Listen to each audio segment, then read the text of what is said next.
Tere taas! Vesipapi Estancias on talvepuhkus. Kõik on külmunud ja seetõttu praktilise aiandusega tegeleda ei saa. Seepärast tegeleme teooriaga. Tihti küsitakse minu käest, no mida sa küll sööd, et sa nii tark oled? Vastus on elementaarne. Vaarikaid söön. Ja selleks, et võimalikult palju vaarikaid süüa, tuleb neid võimalikult palju kasvatada. Aga kuidas sa neid kasvatad, kui ei oska? Järelikult tuleb ennast harida ja lugeda asjalikku kirjeldust vaarikate kohta. Kõige mugavam on leida infot internetist, aga see ainult tundub nõnda. Häda on selles, et internetis mattub väärt info propaganda, trollide, porno, reklaami ja muu rämsu alla.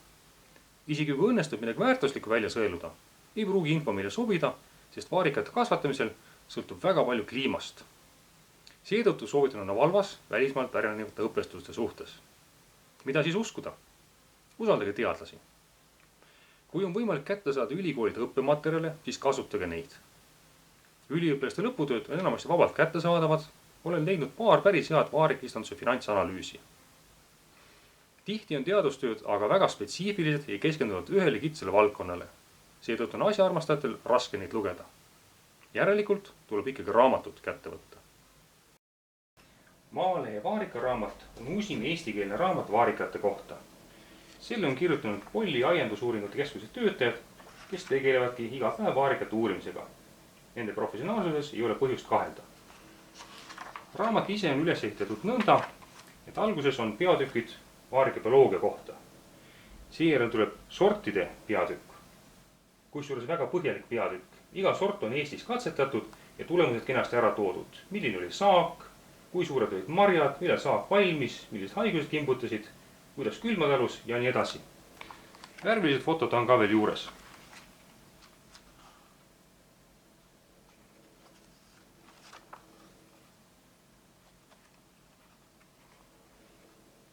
Seejärel on suurem peatükk istanduse rajamise kohta. Jälle on neil ette näidata Eestis ja mujal maailmas tehtud katsete tulemused nii multsimise, toestamise kui ka muu olulise kohta. Suurem osa raamatust võtavad enda alla vaariga haigused ja kahjurid. Jälle väga oluline info, värvilised fotod juures ja kuha. Ütlen juba ette ära, et see on meeldiv erand eestikeelsete vaarikaõpikute puhul. Tavaliselt haiguste ja kahjurite kohta värvilisi pilte pole, samas on need hädavajalikud. Muidu ei saa ju aru, mis vaarikatel viga on. Ja vaarika raamatu lõpus on natuke informatsiooni vaarika lähedaste sugulaste kohta. Et hinnangi kujuneks puhtalt panegüürikaks, siis veidi kriitikat ka. Esiteks on kohati väga ajastu keskne raamat. Soovitades kasutada mingi kindla firma väetist, vaadata mõnda veebilehte, aga siin tekib küsimus, mis siis saab, kui veebileht kinni pannakse või firma muudab kaubamärki. Kuidas siis väetada? Ja lehekülg 84 on ka üks oluline viga sees. Fosforuse kontsentratsioon on 10 korda kõrgem, kui see peaks tegelikult olema. Ärge siis üle väetage. Teiseks eripäraks on see, et raamat on mõeldud eelkõige kodukasvatajatele. Näiteks kahjurite tõrjeks soovitakse kasutada ebatõhusaid, aeganõudvaid ja kulukaid meetodeid. Samas efektiivseid ja häid meetodeid taunitakse. Koduaias või teadusasutuses nõnda saab, aga tootmisistanduses tuleb iga sekund ja iga sent. Aga kokkuvõttes see on väga hea raamat ja karta on, et lähemal ajal müüakse see läbi. Nii et kui soovite seda, siis kasutage juhust ja ostke ära, enne kui tiraaž läbi saab. Vaarikas aias ja köögis on 20 aastat tagasi välja antud, kuid sellega poolest sisaldab adekvaatset infot. Mõnes mõttes on isegi informatiivsem kui uus raamat. Aga vaatame sisu korda.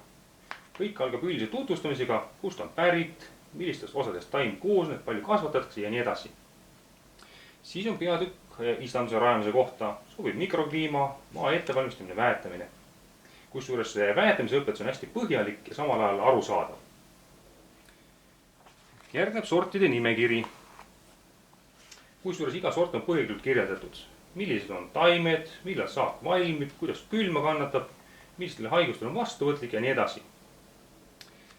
Järgneb põhjalik peatükk selle kohta, kuidas istandust hooldada.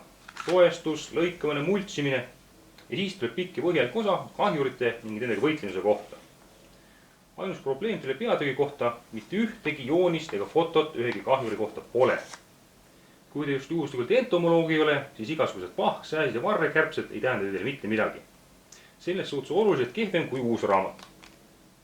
Aga kahjurite tõrje peatükk selles õpikus on väga hea ja hõlmab kõiki meetodeid. Agrotehniline, füüsiline, keemiline, bioloogiline ja nii edasi. Ja kõige lõpus on õpetus, mis selle saagiga siis peale hakata. Korjamisest kuni kompoti tegemiseni. See on meeldiv ja kahjuks erandlik. Teistes vaarika õpikutes puudub kulinaaria osa üldse. Aga kokkuvõttes see on hea raamat. Vana küll, aga mitte vananenud. Info on adekvaatne ja täiesti võrdväärne uue raamatuga.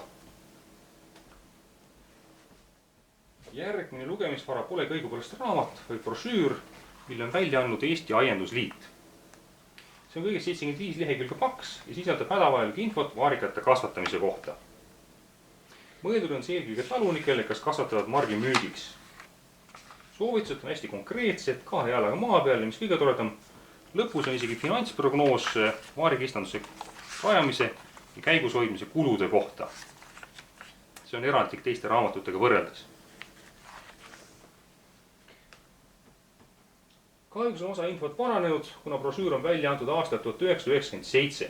Aga mõned asjad ei vanane. Bioloogia, väetamine, toestamine, hooldus, see on sama, mis tänapäevalgi. Kokkuvõttes, kui pole viitsimist pikka juttu lugeda ja tahate kõik kontsentreeritud kätte saada, siis on see väga sobiv lugemine.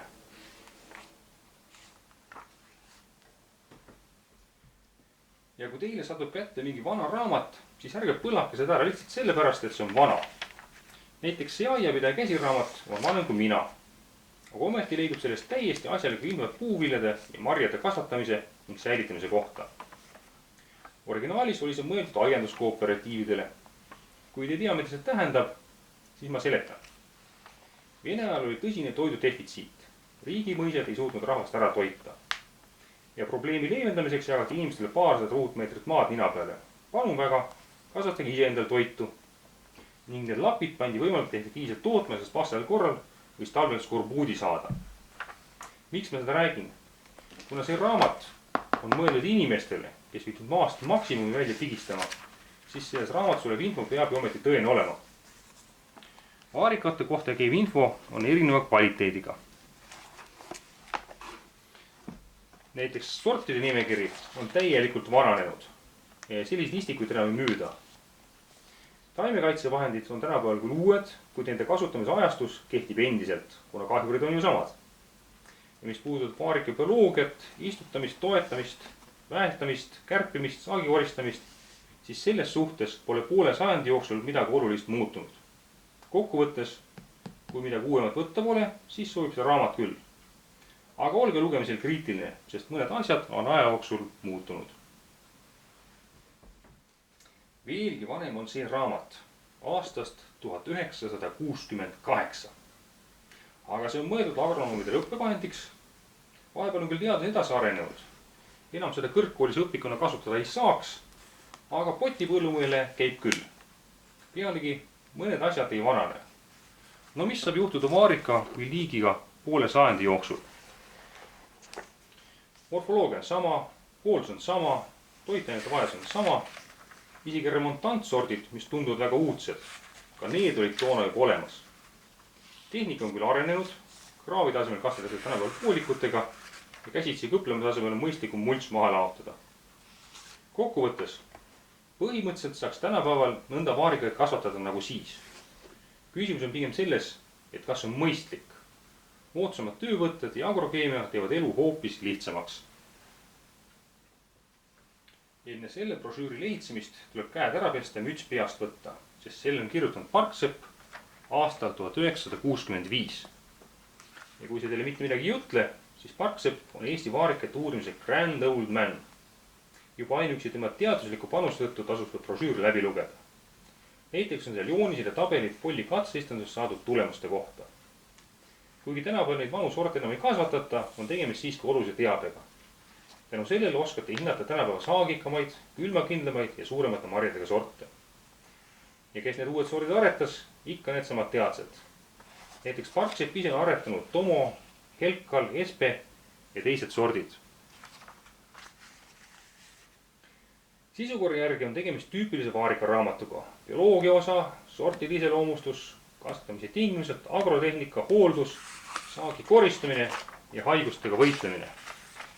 Aga kõige rohkem meeldib mulle üks viimastest peatükkidest. See on vaarika tööjõunõudlusest ja tulukusest. Kui palju läheb aega ja raha erinevate tööetappidele ja kuidas viia omahinda alla? Ei teagi, kas ma pole piisavalt otsinud, kuid üheski eestikeelses vaarikaõpikus pole sellist infot. On ainult mõned maaülikooli lõputööd, kus arvutati vaarikaistunduse tasuvust. Aga töö teaduslik organiseerimine on oluline. Kui te ei suuda oma vajalikke tegevusi ette planeerida, siis pole mõtet istandust ehku peale rajama hakatagi. Kokkuvõttes soovitan kindlasti seda brošüüri lugeda, aga alles siis, kui olete mõne uuema õpiku läbi lugenud. Muidu võite vananenud info võrku langeda. Ja nüüd vaadake ja kadestage Eesti aianduse püha kraal. Tegeliku aianduse ja mesinduse käsiraamat. Õigupoolest ei olegi see raamat, vaid terve sari, mis ilmus 15. viikus. Inimesed ostsid neid ja lasid ise endale sobivalt köita. Ja mina köitsin nad endale 3 köiteks. Aga mitte köitmisest ei tahtnud ma rääkida, vaid sellest kogumiku sisust. Sisu oli toonaste teadmise tipp, kuna autorid olid Eesti parimad asjatundjad. See tähendab, et soovitused, mida selles kogumikus anti, olid meie tingimuses kontrollitud ja tõhusad.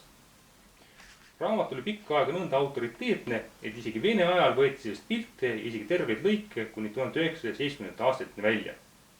Vaatame kas või neid samu aiapidaja käsiraamatut või puuvilja marjakasvatust. Neist lõime tuttavaid kohti. Tõsi, kuni Eesti-aegset raamatut olid Vene ajal keelatud kirjandus, siis viidetesse seda ei kirjutatud.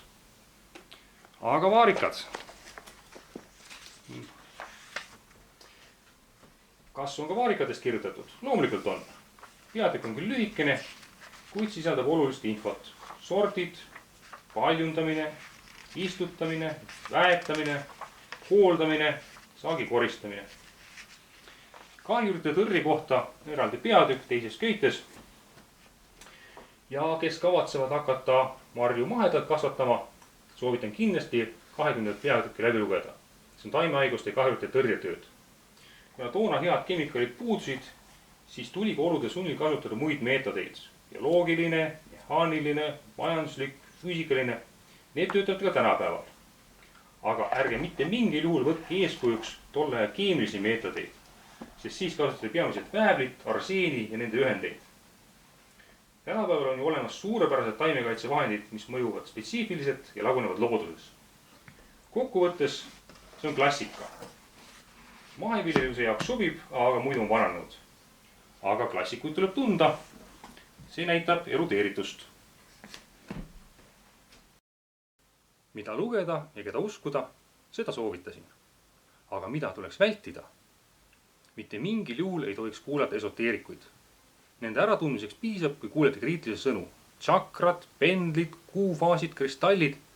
Ja kui jutuks tuleb, kui ohtlik on GMO, kui las väetis on mürk ja gluteen tapab, siis olge valmis kõige hullemaks. Varsti saate teada, et kahjurtest lahti saamiseks tuleb nendega rääkida ja paluda neil ära minna. No mõelge nüüd ise, kas tasub uskuda inimest, kes räägib tõukude ja nälketega? See ütleb üht-teist tema teooriate kvaliteedi kohta, kas pole nii? Selliste tegelaste kohta on Terry Pratchett väga tabavalt öelnud, tsiteerin. Raamatud on väga ohtlikud. Kirjutab näiteks mingi kampsunis habemik raamatu ja enne kui keegi arugi saab, surevad 10 000 nälga. Ja mitte sellepärast, et need õnnetud ohvrid ise oleksid seda raamatut lugenud, vaid sellepärast, et need, kes lugesid, ei saanud aru, et tegemist on naljaga.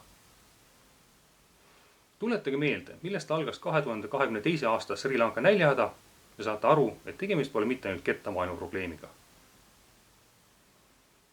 Aga see on tänaseks kõik. Kohtumiseni tulevikus.